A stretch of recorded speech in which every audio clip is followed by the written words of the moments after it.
guys, I'm Lance from Rams Dog Training Services, and we're inviting you to our new program. This is the e-collar training program. So papakita ko sa inyo yung result ng nag-e-collar training yan, no?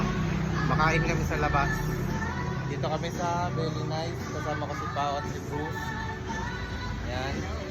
Si Bruce is nag-e-collar training din. Yan si Mace.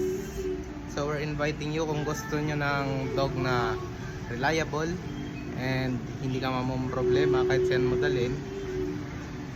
You can train with us and we'll talk. Yan yung magiging resulta. Very reliable, very in control yung aso mo. Hindi siya takot. Tingnan nyo. Mukhang takot ba yan?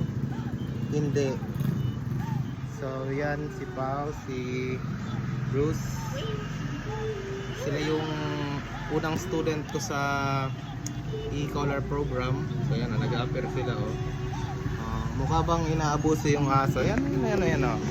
Natutulog lang yan dyan habang may mga tao sa loob kumakain. So guys, once again, ini-invite namin kayo kung gusto nyo ng reliable na aso, walang problema. Kahit walang tali, ilakad mo sa labas, walang problema. Okay, yun lang. See you.